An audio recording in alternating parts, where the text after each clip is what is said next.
Hanya dalam 17 langkah, Volodar Murzin mengalahkan pecatur dengan gelar FIDE Master asal Rusia, Sergei Skolokin. Game ini terjadi pada kejuaraan dunia rapid tahun 2023. Ketika itu, Sergei Skolokin memulai dengan E4. Lalu Murzin bertahan dengan C5, pertahanan Sisilia. Setelah kuda F3, E6 mempersiapkan gajah untuk berkembang. Lalu kuda C3. Murzin mengembangkan kuda C6, menunggu pion D4 untuk maju, dan Skolokin mendorong pion. Tentu saja sesuai dengan teori pion makan pion, lalu kuda makan pion, tantangan pertukaran kuda. Murzin tentu saja tidak makan kuda. Dia memilih untuk mendorong A6.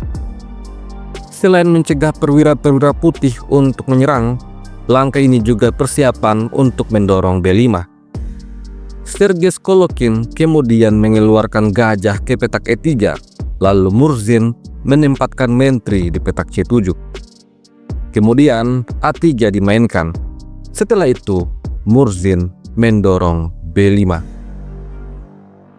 Langkah ini juga sekaligus mempersiapkan agar gajah bisa berkembang dengan cara fianchetto. Permainan berlanjut. Putih mengeluarkan gajah ke petak E2, persiapan untuk rokade. Lalu gajah fianchetto. Setelah putih rokade, Murzin mengembangkan kuda F6, menekan pion. Sergei Skolokin kemudian mendorong F3 demi memperkuat pion-pionnya. Ini langsung dijawab dengan gajah D6, ancaman pada pion H. Di posisi ini, langkah terbaik untuk putih adalah mendorong pion F4 untuk selanjutnya mengancam forking dengan mendorong E5. Namun, Sergei Skolokin mengambil keputusan yang tidak tepat. Dia memilih untuk mendorong H3. Ini menyebabkan petak G3 menjadi petak lemah, menjadi lubang yang dapat dieksploitasi oleh kuda. Volodar Murzin kemudian menukar kuda. Setelah gajah makan kuda, lalu kuda H5 bersiap masuk ke petak G3 maupun petak F4.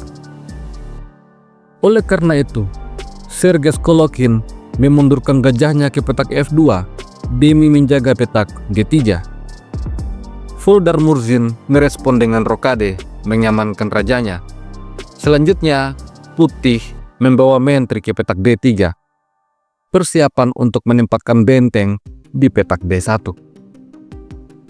Langkah ini adalah sebuah kesalahan karena Murzin punya balasan kuda F4, mengancam gajah dan juga mengancam menteri. Menteri sempat coba mundur ke petak D2. Lalu Murzin menyerang dengan gajah E5, ancaman pada kuda. Di posisi ini, langkah terbaik bagi putih adalah menempatkan gajah di petak D3. Apabila putih memainkan langkah yang tidak tepat seperti benteng F ke petak D1, maka kuda akan makan gajah dengan tempo skak. Setelah menteri makan kuda, gajah makan kuda, pion makan gajah, lalu menteri makan pion. Hitam akan menang satu pion. Oleh karena itu, Sergei Skolokin tidak ingin hal itu terjadi. Di posisi ini, dia memutuskan untuk mengadu gajah. Sebuah blunder yang sangat fatal. Volodar Murzin langsung memainkan langkah gajah makan gajah, skak. Kemudian, menteri makan gajah. Namun setelah itu, Volodar Murzin punya langkah removing the guard, menteri makan kuda. Sampai di posisi ini, Sergei Skolokin akhirnya menyerah. Apabila game dilanjutkan, misalnya dengan menteri makan menteri, maka kuda makan gajah, skak fair. Raja harus lari. Setelah itu, kuda makan menteri. Meskipun pion makan kuda, hitam menang satu perwira. Selain itu, struktur pion putih sangat buruk. Pion-pionnya akan dihabisi satu persatu.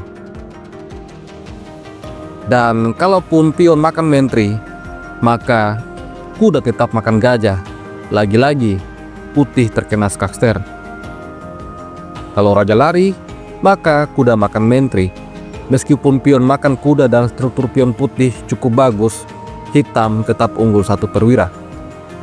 Di level elite atau di level para grandmaster, ketika kalah 1 perwira dan kalah posisi, maka mereka akan memilih untuk berhenti. Karena percuma untuk berjuang pada posisi yang tidak akan bisa dimenangkan secara teori.